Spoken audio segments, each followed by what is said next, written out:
Hubo una vez un pueblo en el corazón de Pensilvania que parecía igual a cualquier otro.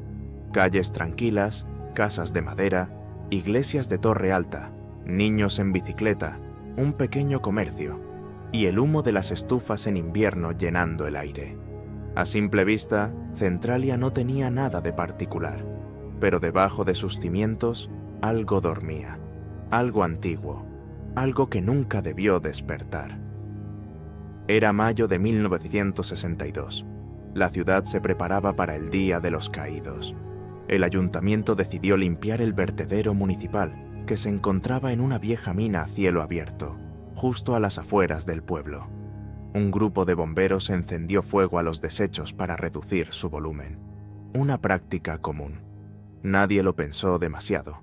Lo que no sabían era que debajo del vertedero, conectando las entrañas de la tierra, había un sistema laberíntico de túneles mineros abandonados. El fuego descendió, pasó de las bolsas de basura a la roca expuesta y de la roca al carbón. Y el carbón ardió. Los primeros días no se notó. La superficie estaba tranquila. Unos cuantos gases se filtraban, pero eran atribuidos al calor del verano.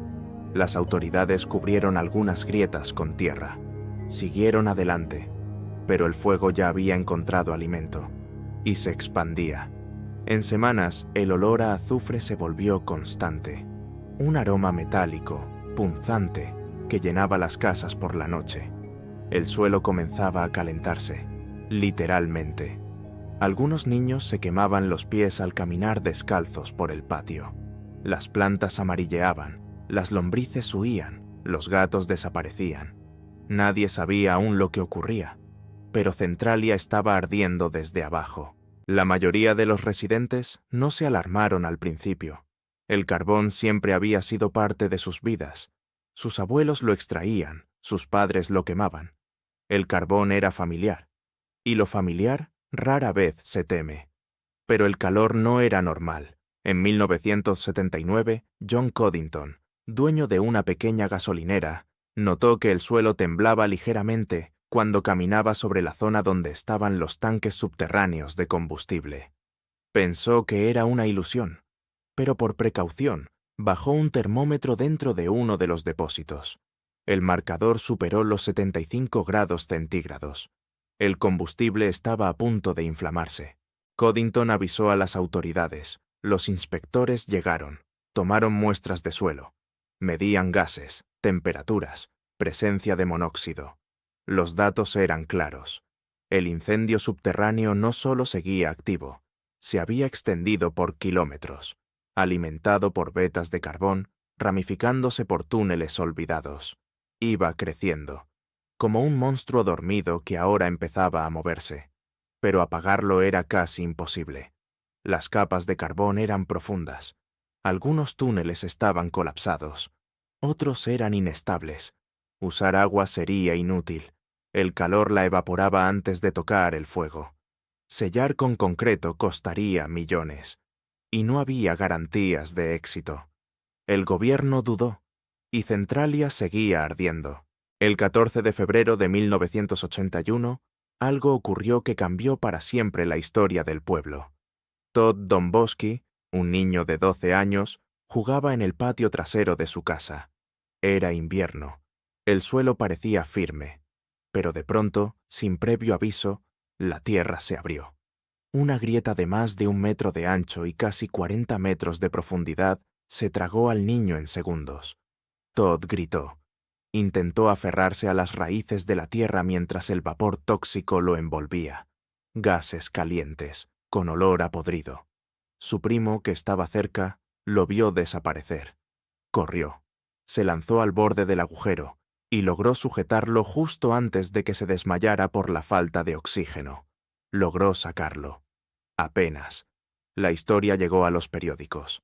Las fotos del agujero circularon por todo el país. Era como mirar el cráter de un volcán. Negro, humeante, vivo. Las autoridades no pudieron ocultarlo más. El pueblo entero se volvió una zona de emergencia. A partir de ese día, la palabra evacuación se convirtió en parte de la rutina. En 1984, El Congreso de los Estados Unidos destinó $42 millones para reubicar a los residentes de Centralia. Se construyeron casas nuevas en pueblos cercanos. Se ofrecieron compensaciones. Algunos aceptaron de inmediato. Tenían hijos, ancianos, enfermedades respiratorias. El humo era una amenaza silenciosa. Pero no todos se fueron. Un grupo de residentes, la mayoría ancianos, se negaron. Llevaban toda su vida en Centralia. Allí habían enterrado a sus padres. Allí se habían casado. Allí nacieron sus hijos. Decían que el gobierno exageraba, que todo era una excusa para quitarlos del medio. Algunos hablaban de intereses ocultos, nuevas compañías que querían el carbón, la tierra, el control. Se organizaron protestas, se escribieron cartas al gobernador, se enfrentaron con los funcionarios federales. Pero poco a poco, el pueblo se vació. Las casas eran compradas, abandonadas y demolidas, una por una. Calles enteras desaparecían. Árboles cubrían lo que antes eran jardines. El bosque comenzaba a reclamar lo que el fuego no había destruido. En el año 2000, quedaban menos de 20 personas en todo el pueblo. En 2002, el Servicio Postal de los Estados Unidos eliminó oficialmente el código zip de Centralia. Ya no recibiría más cartas. Los mapas comenzaron a omitir su nombre. La Ruta 61 fue clausurada. Barreras de concreto impedían el paso. Las señales de tránsito desaparecieron.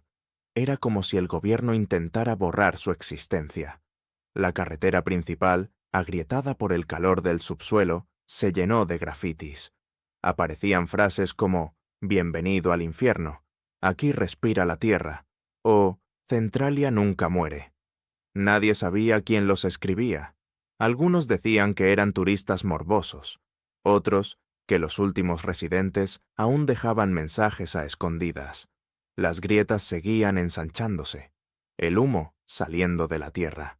Los expertos estimaron que el incendio duraría entre 200 y 250 años más. Los más pesimistas hablaban de 500. Durante años, Centralia se convirtió en objeto de culto para exploradores urbanos, investigadores del misterio e incluso fanáticos del terror. Decían que era una ciudad embrujada, un limbo entre lo humano y lo mineral, un purgatorio sobre tierra. Algunos afirmaban haber visto figuras entre la niebla, personas paradas sobre las grietas, inmóviles, que se desvanecían cuando uno se acercaba. Otros hablaban de voces apagadas que surgían del humo, susurros que decían nombres, fechas, oraciones. Nada fue comprobado, pero las historias circulaban.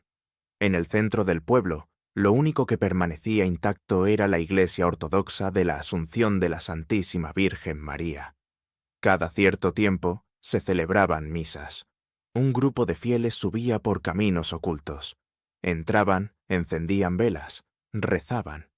El calor del suelo era perceptible incluso dentro del templo. Decían que, allí, el fuego y la fe coexistían en silencio.